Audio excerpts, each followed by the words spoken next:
आमचा राष्ट्रवादी काँग्रेस पक्ष हा एकसंघ आहे आणि सुनीत्रा पवार वहिनींच्या मार्गदर्शनाखाली हा पक्ष यापुढं अतिशय चांगली प्रगती करेल आणि काही छोटे मोठे मतभेद असतील तर आम्ही एकत्र बसून आम्ही संपवू. पण पक्षाच्या घटना बदलण्याबाबत जे काही स्पष्टीकरण सुनेत्राताईंनी मागवलेलं होतं ते जे काही स्पष्टीकरण तटकरे यांनी दिलेलं आहे त्यावर समाधानी सुनेत्राताई नाहीत असं दिसतंय. नाही, ते योग्य पद्धतीनं याबद्दल आपलं जे मत आहे ते मांडतील.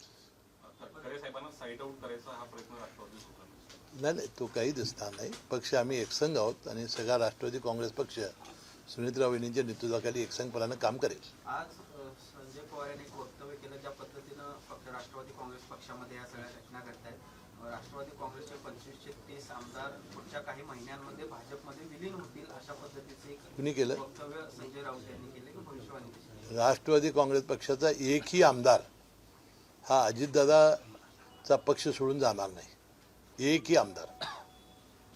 आता वास्तविक आपल्या संजय राऊतांनी आपले खासदार सांभाळावेत तेच बरेचसे चाललेले आहेत अशा बातम्या आम्ही ऐकलेल्या आहेत. पण ज्या पद्धतीनं परवा तटकरेंच्या मतदारसंघामध्ये अजित पवारांचा फोटो टाळला गेला किंवा ज्या घटना घडतात त्यामुळे कुठेतरी तटकरेंच्या बद्दलची नाराजी त्याबद्दल आदित्यताई तटकरे यांनी खुलासा केलेला आहे आणि त्यांनी स्पष्टपणे सांगितलं की स्थानिक पातळीवरचं होतं आणि त्याबद्दलची दिलगिरी त्यांनी व्यक्त केलेली आहे. पण नेहमी अजितदादांच्या दिल्लीच्या दौऱ्यामध्ये तटकरे साहेब दिसायचे, मात्र आज सुनेत्राताई असताना सुद्धा ते मुंबईत आहेत आणि ताई दिल्लीत आहेत. नाही, असं नाही. आता सुनीत्रा वहिनी या राज्यसभेच्या खासदार आहेत.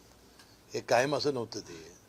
त्या खासदार म्हणून ते गेलेले आहेत आणि आता त्या विधानसभेच्या निवडणुका लढवणार असल्यामुळं मला वाटतं सही करण्यासाठी गेले आहेत.